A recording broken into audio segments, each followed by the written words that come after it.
I almost failed in my marriage because I used my parents' marriage as my own yardstick.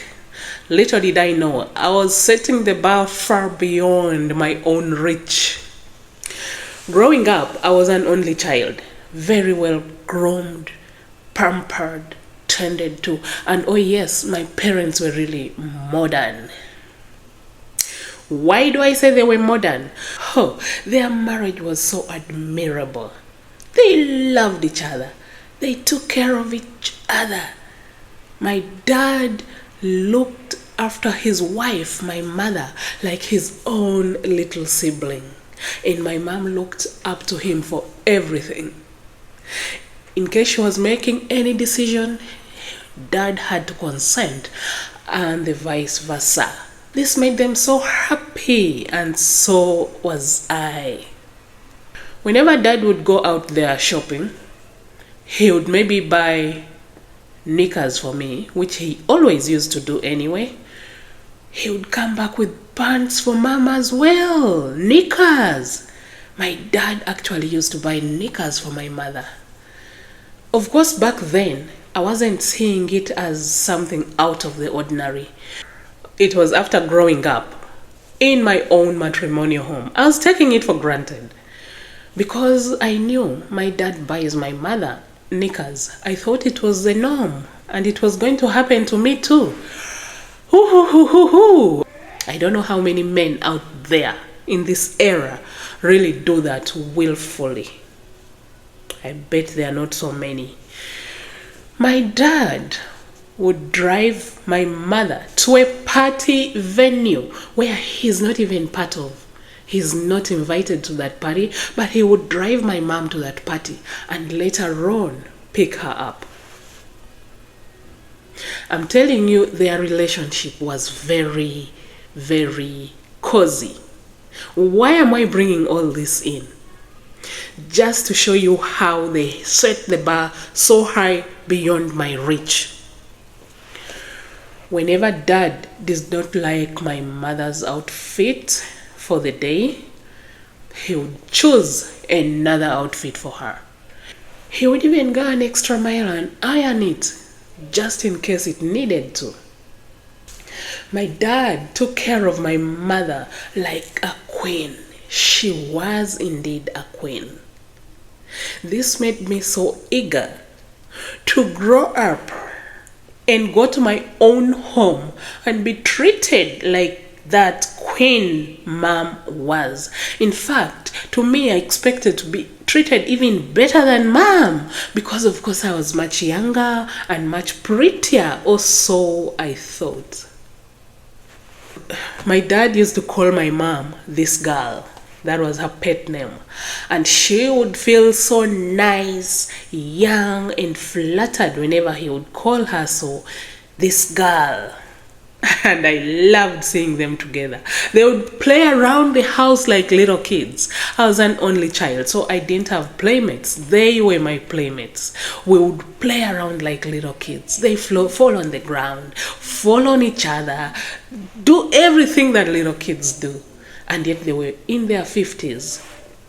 I loved their relationship. Now, cut this long story short. When I now reached my matrimonial home, I expected to be treated like the queen I was. Of course, in the initial stages of our relationship or of our marriage, everything was good. I was a queen, I must say. He treated me so well. Okay, of course, as the marriage advances, lots of things change. One day, I tell my dear husband, please, can you drop me to the party venue? I had a party to attend. He took me there with hesitation. So when I reached the party venue, I tell him, please don't forget to pick me up at 1 a.m. He nodded his head in affirmation and drove off. Okay, we danced. The party was so interesting. Everything almost went as planned. So come 1 a.m., I call my husband and his phone is off. I sent him many texts and his phone is still off. I give it a benefit of doubt. I'm like, maybe he's driving. Let me give him some time. He doesn't need to be disturbed while driving. Yes. 1:30 a.m. Hubby is nowhere to be seen. His phone is still switched off. So I get kind of uneasy because the place is almost being closed. The guards are closing up. Everyone is vacating the place. I kind of look stranded. I am left with no option than call a cab. I called a cab. So when I reached home, I find my hubby snoring in a deep slumber. He was sleeping. He didn't even lift his head to welcome me back. Of course, he noticed I had entered the house. I now call him, sweetie, did you forget? Did you forget to pick me? With a deep voice. Don't ever consider me your errand boy again. This pricked my heart like a spear. This was so painful. It rubbished all the good things that he had ever done to me. This man broke my heart. So, the night was too long to get to daybreak, but when day broke, I packed everything of mine and off I went. I went back home to my mother. I told my mother, no, it's over. In me, I knew, oh yes, the marriage is over. It's a failed marriage.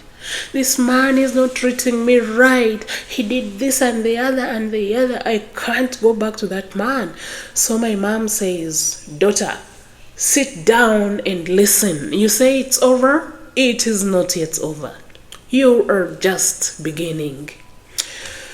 Now she tells me, point number 1, never compare your marriage with any other.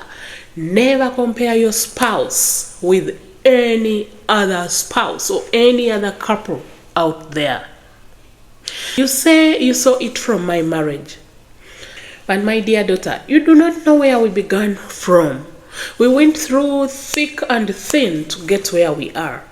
We climbed mountains and went into valleys and came out. By the time you see us together laughing and smiling, it is not how it was right from the start. We have conquered a lot. So, don't compare your marriage to any other. You say you don't see me crying, but I do. You say you don't see us fighting, but we do. We just don't do it in public. So my daughter, listen, don't compare your marriage to any other, not even mine, your parents. Secondly, she said, marriage is like a baby. Once you get into marriage, it's like you've gotten a newborn baby. Marriage is to be nurtured. It should be tended to. It should be watered. It should be nourished. Help it grow into baby steps. It will be standing up and falling. Standing up and falling. With time, it will be on its feet and off you'll be set. With time, you will be on your feet, comfortable. When you now understand your spouse, you accommodate all his flaws, you know his interests, his likes. He also understands you the same way. That is just what marriage is. Thirdly, she told me, learn to make positive out of every negative. How about you look at it this way? Maybe it was his way of letting you know how he wants to be treated. You say he said he does not want to be treated like an errand boy. Yes, he doesn't want that. Why don't you want to believe that? In marriage, you have to accept some disappointments here and there. You can't always get what you want. He says he doesn't want to be your errand boy. Accept that. So next time, drive yourself to the venue. That is just what married life is. Number 4, she also told me some behaviors have underlying triggers. It just doesn't come out of the blue. Maybe he has some underlying triggers. Have you bothered to know why he's behaving that way? Give it time. You're judging him too early. Give it time as you try to understand the underlying triggers, why indeed he is behaving this way. You can find out maybe through asking him in a sweet way when he is in a sober mood, willing to talk. He might tell you, he might be open enough to tell you. Endeavor to understand these triggers. It will make your relationship more comfortable and accommodatable. So much so that you will learn to love your relationship and love your spouse even more than you know it. After my mom had walked me throughout this lesson, my hubby called coincidentally, apologizing.